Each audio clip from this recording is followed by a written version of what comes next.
저는 남편과 조금 남다르게 만나게 되어 부부가 되었어요. 저와 같은 만남을 운명이라고 하는지 모르겠네요.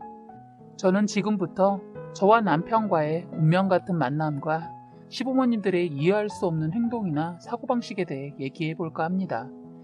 저는 회사에서 퇴근을 하면 가끔 엄마와 남동생이 하고 있는 치킨집에 가서 일을 도와드렸어요. 제가 남편과 결혼하기 전 남편은 엄마가 하는 가게의 손님이었어요. 가끔 부인과 함께 치킨과 맥주를 먹으러 왔었는데 언젠가부터 보이지 않더라고요. 제가 그 많은 손님 중에 왜 남편이 기억에 남아 있었냐면 그때 남편은 전 부인한테 하는 행동이 유독 남달랐기에 기억에 남아 있었어요. 두 부부는 항상 웃으면서 들어왔다가 아내가 화가 나서 먼저 가버렸어요. 제가 봤던 기억에는 아내가 소리를 지를 때도 있었는데 고개를 푹 숙이고 무슨 큰 죄라도 지은 것 마냥 처음 가게에 환하게 웃고 들어왔던 것과는 다르게 기죽어 있더라고요. 괜히 이상하게도 그냥 지나쳐지지 않고 자꾸 신경이 쓰였던 것은 그런 모습이 너무 안 돼 보였다고 해야 하나. 그래서 그런지 자꾸 저 혼자 생각을 하게 되었어요. 저 남자가 큰 잘못을 했거나 아니면 서로 성격이 안 맞아서 그런가 보다. 그러면서도 신경을 최대한 쓰지 않으려고 했어요. 그런데 자꾸 신경이 쓰였던 것 같아요. 그런데 가끔 오던 그 두 부부는 갑자기 저희 가게에 몇 년간 오지 않았습니다. 저는 가게에 가끔 나가기 때문에 혹시라도 저 안 갔을 때라도 왔는지 해서 엄마한테 물어보니 오지 않았다고 하더군요. 저도 이상한 게 남일이지만 자꾸 신경 쓰이는 거라 나름 이사 갔나? 아님 이혼했나? 이혼했으면 둘 중 하나는 한 번이라도 올 텐데 뭐지? 둘이 오던 단골집이라 못 오나? 하면서 저 나름대로 별 생각을 다 했네요. 그러다 시간이 흐르면서 그렇게 남편에 대한 생각이 잊혀질 때쯤 동네 엄마 지인이 가게에 찾아와서 엄마에게 먼저 딸 한번 손 좀 보라고 하면서 남편을 사진으로 보여준 거예요. 엄마는 시간이 많이 흘러서이기도 하지만 사진으로 본 남편을 단골이지만 첫눈에 알아보지 못하고 저에게 선을 보라고 했어요. 소개해 주시는 분도 남편이 저희 가게 손님이었다는 것을 모르고 말입니다. 제가 엄마 일을 도와주고 있는 것을 유심히 지켜보던 그분이 원래는 선짜리 주선 같은 거 안 하는데 너무 착한 남자가 있어서 다른 사람 주는 거 아까워서 그런다며 자꾸 선을 보라고 재촉을 하셨어요. 자기가 딸이 있으면 사이 삼고 싶다면서요. 자꾸 한 번만 보고 마음에 안 들면 그만두라고 하면서 애원을 하더라고요. 그렇게 해서 저는 남편을 소개받았어요. 사실 저는 남편을 소개받기 몇 년 전까지는 선짜리나 소개팅 자리가 많이 들어와도 다 거절했어요. 저는 아픔이 있는 사람이었기 때문입니다. 제 사정을 알기 전까지는 주변에서 많이들 소개팅 해주려고 했어요. 그런데 사정을 알고 나서는 주변에서도 그리고 엄마도 이제는 지쳤는지 더 이상 결혼에 대해 말을 안 해서 결혼은 접고 그냥 혼자 살아갈 생각으로 살고 있었어요. 그런데 세월이 약인가 봅니다. 엄마도 이상하게 남편이 마음에 들었는지 선에 대해 말씀이 없었는데 한 번만 보라고 하시고 저도 이상하게도 시간이 흘러서 그런지 선자리가 들어왔는데 그냥 싫지만은 않더군요. 그런데 제 나이가 있다 보니 솔직히 총각을 만나는 것은 흔한 일이 아니어서 그냥 결혼은 포기하고 친구로 지낼 수 있으면 만나볼까 하고 관심을 가지고 그 사람에 대해 물어보니 역시 한번 다녀온 사람이라고 하더군요. 그런데 결혼은 했었지만 아이는 없었고 일단 남편이 엄청 착하고 좋다고 하더군요. 그런데 사진을 보는 순간 낯이 너무나 익더라고요. 가만히 사진을 자꾸 들여다보니까 생각이 나더군요. 제 기억에서 거의 잊혀져서 그렇지 세월이 그렇게 흘렀어도 알 수 있었던 건 제가 눈썰미가 좋기도 하지만 사진은 거의 그때 그 모습 그대로인 것 같더라고요. 그래서 순간 엄마 가게 손님이었다는 게 생각이 났어요. 가만히 보니까 순간 엄마 가게 손님이었던 게 생각이 났어요. 그래서 엄마에게 단골이었던 그 사람이라고 말하자 처음엔 싫다고 하시더니 며칠을 고민을 하더니 그냥 제가 좋으면 만나보라고 하더군요. 그래서 저도 만나봐야겠다고 결심이 섰을 때 그 사람이 왜 이혼을 했는지 묻고 싶었는데 먼저 소개해 주시는 분이 그러더군요. 아이고 둘이 인연인가 보네. 그래 잘됐다. 그럼 더 좋겠네. 안면도 있다고 하니까. 전 부인에 대해서는 걱정 마. 깔끔하게 끝났다고 하니까. 하면서 왜 이혼을 했는지 사정 얘기를 해주더군요. 여자가 그냥 집을 나갔다가 남자 만나서 임신하면서 이혼 요구해서 이혼했다고만 하더라고요. 그 얘기 듣는데 좀 그랬어요. 이 사람이 착해도 너무 착해서 전 부인한테 이용당한 건가? 했네요. 사실 그 부부가 가게 왔을 때 남들과 다르게 아내가 일방적으로 남편한테 쏘아붙여서 오래가지 못하겠구나 생각은 했는데 어떻게 인연이 저에게까지 와서 조금 황당하고 그러면서도 이상하게도 이게 인연인가 싶었어요. 선자리를 받고 참 신기했네요.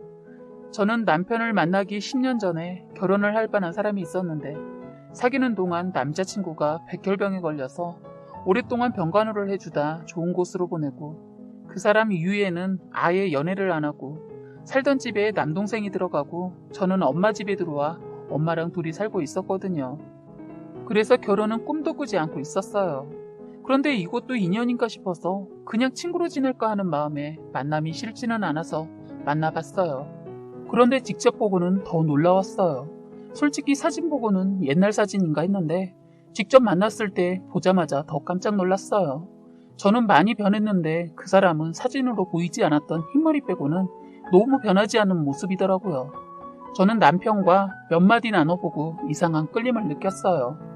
그리고 정말 이상하게도 오래전부터 계속 만나왔던 친구 같았어요. 저는 엄마 가게 얘기를 했더니 남편도 그제서야 제가 어렴풋이 기억난다고 하더군요. 저는 주선자분이 말을 한 줄 알았는데 얘기를 해보니 남편은 자기가 자주 가던 가게에 제가 주인의 딸이라는 건 전혀 모르고 끌려오듯 소개팅 자리에 나왔더라고요.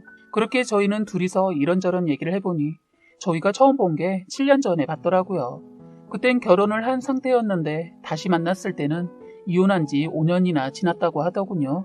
그런데 정말 만나보니 이상하게도 계속 만났던 친구 같았어요. 남편도 나중에는 저를 보고 기억을 하는 거예요. 남편은 자기가 자주 갔던 가게에 제가 주인의 딸이라는 건 전혀 모르고 끌려오듯 소개팅 자리에 나왔더라고요. 둘이서 이런저런 얘기를 해보니 저희가 처음 본 게 10년 전에 봤더라고요. 그땐 결혼을 한 상태였는데 다시 만났을 때는 이혼한 지 5년이 지났다고 하더군요. 전 부인에 대해서나 이혼에 대해 자세한 얘기는 묻진 않았는데 나중에 연애를 본격적으로 시작하면서 물어보니 시부모님 때문에 이혼을 하게 되었다고 하는 겁니다. 그러면서 저에게 이런저런 얘기를 들려주는데 술과 사람을 좋아하는 시어머니와 돈 쓰는 걸 무서워하지 않는 시아버지. 그런데 문제는 자신들이 벌어두신 돈으로 사시는 게 아니라 자식들한테 손을 벌려서 무자비로 사신다는 거예요. 그만하시라고 이젠 힘들다고 말하면 부모님 두 분 다 그러신다네요. 그동안 키워놨으면 당연한 거 아니냐면서 하는 말이 너희들은 우리 노후자금이다 그러셨다네요. 듣고도 믿겨지지가 않았어요. 그러면서 근심 어린 얼굴로 자기 부모님을 감당할 수 있겠냐고 하더군요. 사실 저는 이 문제를 크게 받아들이지는 않기는 했지만 며느리가 도망갈 정도면 심각한가 싶어서 쉽게 답을 줄 수가 없었어요. 그런데 시간이 갈수록 이미 마음이 남편에게 가버린 상태가 되었다는 것을 안 저는 그만 괜찮다고 감당할 수 있다고 해버렸네요. 사랑이란 걸 다시 알게 해준 남편과 헤어지고 싶지 않았어요. 이제는 제가 기대고 싶은 사람이 생겼기 때문이었어요. 그런데 그 어깨에 저만 있는 게 아니라 시부모님도 계신다고 하니 걱정은 되었어요. 그러면서도 또 제가 뭐라도 되느냐, 제가 그 사람을 제게 기대게 해줘야겠다고도 생각했습니다. 저는 그때부터 마음을 굳게 먹고 시부모님을 대했어요. 이미 다 들은 얘기가 있어서 시부모님이 저희한테 돈을 대놓고 달라고 했을 때 저는 순순히 드리지 않았어요. 그때 저 처음으로 거친 막말 많이 들었네요. 시어머니 한다는 말이 심한 말 중에 나이 처먹고 시집 왔으면 며느리 노릇이나 해라. 늙은 나이라 애도 못 낳는다면서 왜 이렇게 당당해? 그리고 내 아들이 번 돈 부모가 달라고 하는데 네가 뭔 상관이야? 너 혹시 우리 돈 안 주고 네 엄마한테 몰래 챙겨주는 거 아니야? 어머니 말이라고 단주를 하세요? 그리고 제가 나이 많은 거 알면서 결혼 허락하셨으면서 말이 심하시네요. 그리고 저희 엄마 몰래 용돈 챙겨드린 적 없어요. 그리고 엄마가 가게 일해서 벌어 쓰고 계시니까 제가 굳이 드리지 않고 있다고요. 뭘 궁상맞게 나이 먹어서 그렇게까지 산다니. 자식들이 떡하니 둘이나 있으면서. 뭐가 궁상맞아요? 어머니처럼 자식들한테 돈 내놓으라고 안 하시고 혼자 벌어 쓰시는데 멋지지 않으세요? 저는 저희 엄마 너무 존경스러운데요.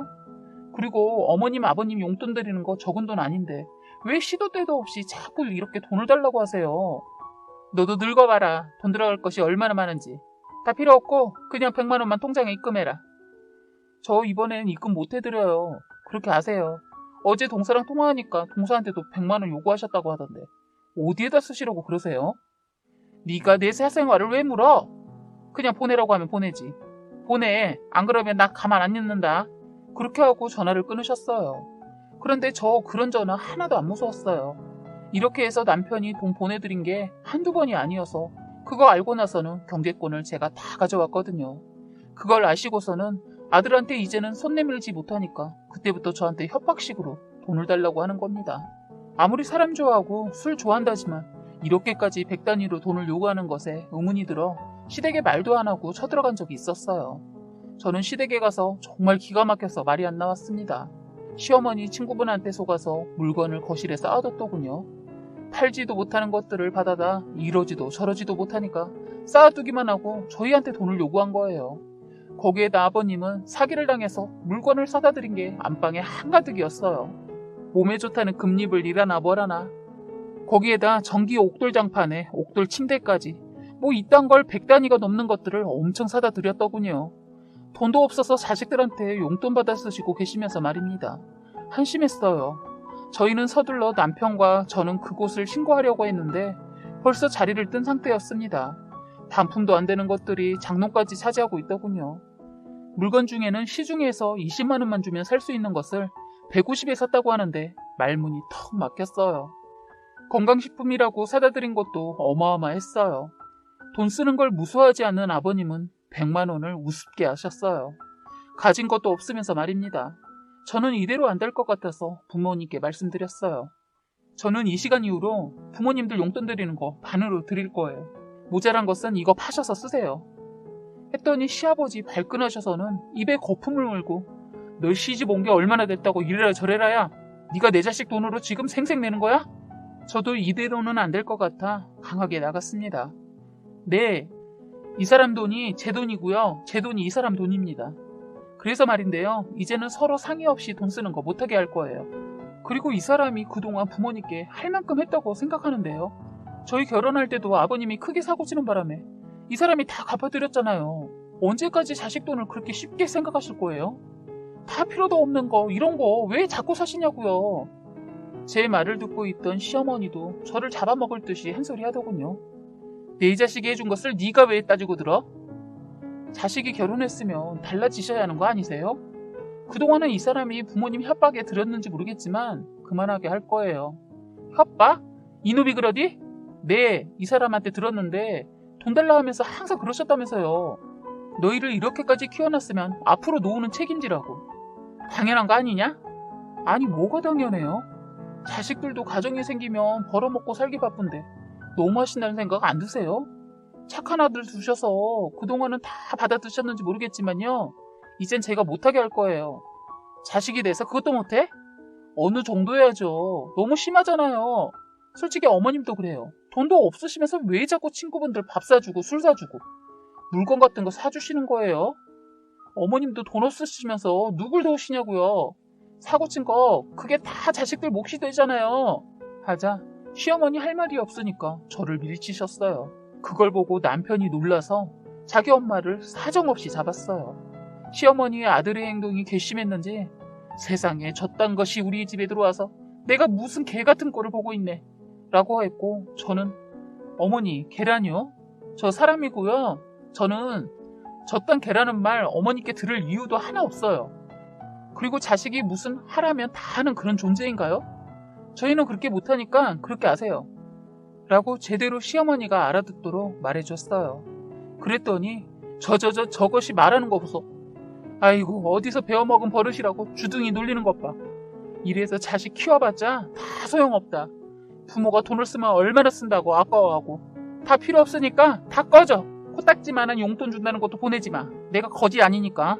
앞으로 보고 살지 말자 하시더군요. 저는 속으로 손 안 대고 코 풀었네 하면서 아싸 잘됐다 싶었어요. 제가 하고픈 말을 먼저 해주시더군요. 저는 냅다 그 말에 네 알겠습니다. 저희가 능력이 안 돼서 부모님 뵐 능력이 안 되네요. 앞으로는 못 찾아뵐 것 같으니 몸 건강히 계세요. 하고 뒤돌아 나서려는데 시어머니 들고 있던 약상자를 제 뒤에 던지시더군요. 저는 왜 그러는지 모르겠는데 던진 약상자를 들고는 어머니 쪽을 바라보고는 어머니 이 약 저 먹으라고 던지신 거세요? 이 약이 어떤 약인지는 모르겠지만요. 제발 자식들 피 빨아먹는 게 얼마나 한심하고 미련한 행동인지 알 수 있게 정신 번쩍 드는 약 좀 드시고 정신 좀 차리세요. 라고 했습니다. 그랬더니 저년 말하는 거 봐. 그래 너는 그렇게 말했다 치자. 야 이놈아 너는 네 마누라 저런 말까지 하는데 시어미한테 팍팍 대들고 저러는데 가만히 있어? 이런 머저리 같은 놈. 이라고 시어머니가 말하는데 남편은 오히려 시부모님 편을 들 줄 알았어요. 그런데 어머니 말씀이 지나치시네요. 저는 두 분께 할 만큼 했다고 생각해요. 진짜 그동안 너무했다고 생각 안 드세요? 그리고 이 사람이 부모님께 뭘 그렇게 잘못했길래 막대하시는데요? 이제는 저요 2번 이혼 안 할 거고 끝까지 살 사람은 이 사람인 것 같아요. 그리고 어머님이 돈 달라고 다 주는 은행도 아니고 현금 인출기도 아니에요. 그러니까 아까 어머님이 하신 말씀처럼 계속 이러면 저도 보고 살지 말았으면 하네요. 라고 하더라고요. 시어머니 그 말을 듣고는 너무 황당하고 어이가 없었는지 멍하니 계시더니 갑자기 노발대발 거리면서 욕을 하는데 저는 아랑곳하지 않고 남편을 끌고 나왔어요. 착하디 착한 어쩌면 바보 같은 남편은 그동안 이렇게 나오시는 부모님들을 거절 한 번 안 하고 다 퍼주었던 것 같아요. 전 부인이 시부모 때문에 떠났다고 했는데 이래서 떠난 거구나 짐작했네요. 남편과 차를 타고 집으로 가는 길에 남편이 그러더군요. 제 짐작대로 전 부인도 그래서 떠났다고. 시부모님 때문에. 임신도 스트레스 때문에 애가 들어서지 않다가 어렵게 들어섰다가도 유산돼 버렸다고 하더군요. 충분히 그러고도 남을 것 같았어요. 남편은 저에게 많이 미안해하고 혹여나 제가 떠날까봐 불안해했어요. 저는 남편한테 자기야 그동안 부모님 때문에 힘들었지? 어떻게 자식한테 이렇게 할 수가 있어? 자기 성격이 너무 착해서 자기한테 막대했던 것 같아. 그리고 아까 내가 부모님들한테 했던 행동들 너무 기분 나쁘게 생각하지 마. 그런데 정말 두 분 다 너무 나쁘시다. 자기가 너무 착하니까 어머니 아버지가 저렇게 행동하는 거야. 이젠 앞으로 아무 걱정하지 마. 라고 하곤 그리고 저만 믿고 따라와 달라고 했네요.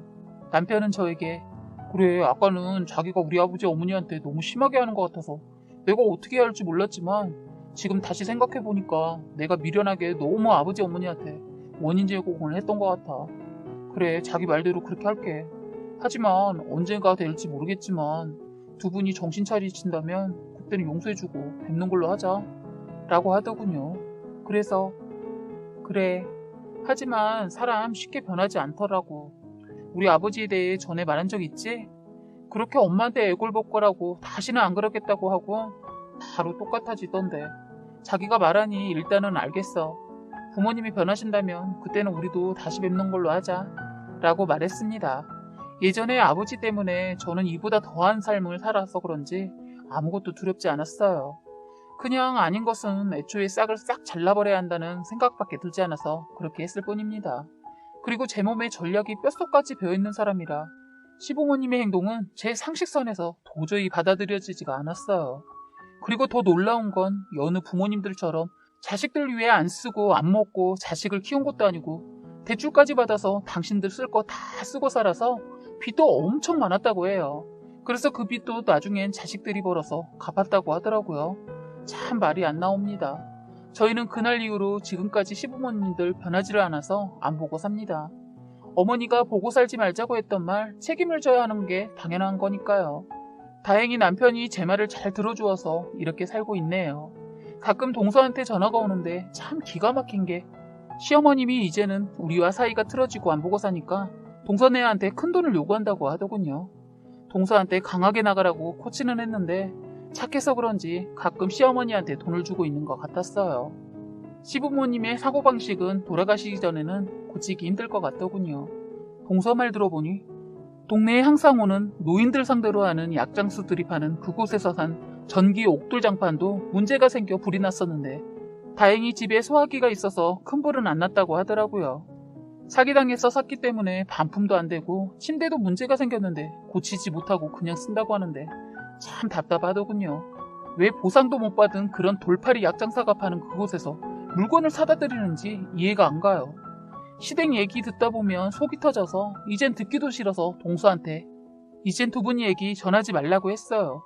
그런데 하루는 동서가 화가 머리끝까지 나서 울면서 전화가 왔는데 시부모님 세상에 형님 저 어떻게 해요? 정말 시부모님들이 너무하신 것 같아요. 어떻게 저 모르게 이 사람한테 부탁해서 대출까지 받았더라고요. 정말 이 집 구석 진절머리가 나서 도저히 못 살겠어요. 라며 말하는데 결혼생활 더는 못하겠다고 했어요. 조만간 둘째 아들도 시부모 때문에 이혼할 것 같아요. 정말 왜 저러고 사는지 자식들한테 도움이 안 되고 짐이 될 행동만 하는데 정말 답이 없는 분들입니다. 시부모님 보면 사고만 쳤던 저희 아버지가 떠올라 앞으로 쭉 더 이상은 보고 살고 싶지 않네요. 안 보고 사는 게 답인 것 같아요. 저런 분들은 자꾸 도와주면 스스로 해결 못해서 도움을 주지 말아야 해요. 예전에 저희 아버지를 겪어보니 그렇더라고요. 남편한테는 시부모님 감당할 수 있다고 했는데 감당 안 되는 분들이세요. 남편도 지쳤는지 더 이상 부모님 신경 쓰지 않고 저한테도 신경 쓰지 말라고 하더군요. 그리고 한참 후에 시어머니가 웬일로 전화를 했더군요. 자존심이 하늘을 찌르는 분이신데 그걸 꺾고 전화한 내용은 그렇습니다. 저한테 전화해서는 또 돈을 달라고 하더군요. 이 핑계 저 핑계를 늘어놓더라고요. 그래서 어머니 정 돈이 필요하시면 집이라도 파세요. 사실 그 집도 자식들이 해준 집이고 유산 바라지도 않을 테니까 집 하셔서 그 돈으로 생활하세요. 라고 했어요. 그랬더니 막 뭐라고 하시길래 앞으로 돈 때문에 전화하실 거면 절대 전화하지 마세요. 라고 했고 그때 어머니 분했는지 전화기에 대고 막 우시더라고요. 하지만 어쩌겠어요. 그냥 냉정하게 전화 그냥 끊어버렸어요. 그 목소리도 듣기 싫은데 우는데 더 듣기 싫더군요. 그런데 사실 행동은 그렇게 했지만 살짝 걱정도 되어서 이런 얘기를 주변에 말했더니 주변에서도 저한테 사람 쉽게 변하지 않는다고 하더라. 너희 시어머니 같은 사람은 절대 먼저 손 내밀면 안 돼. 그리고 다시 손 내밀면 똑같이 행동하니까 냉정하게 영 끊고 살아야 돼. 야야야 꽃이다. 야 그래 아주 잘했네. 그런 시어머니는 크게 당해서 땅을 치고 후회를 해봐야 자기가 뭘 잘못한 줄 알걸? 네가 조금이라도 마음 약해지면 더 우습게 보고 더 심하게 대할걸? 남편 생각하면 뭐 시어머니가 안 됐지만 그래도 남편이 네 편이니 시어머니 보고 살지마 라고 하더라고요. 제 주변 사람들도 이렇게 생각하고 저부터도 우리를 막대하는 시부모를 내가 잘해줘서 뭐하나 생각이 들고 제가 팔랑귀도 아니고 주변 지인이 말했듯이 사람 안 변한다고 하는데 자식과 며느리를 자기 현금 일치우기로 생각하는 시부모님들 안 변하면 영영 안 보고 살 겁니다. 그래서 이제는 저희 노후를 위해 열심히 준비하고 살고 있습니다. 제 길고 긴 사연 지루했었겠지만 읽어주셔서 감사하고 늘 건강하세요 라고 사연을 올려주셨습니다. 사연은 여기까지였고요. 구독과 좋아요, 알림 설정 부탁드리겠습니다.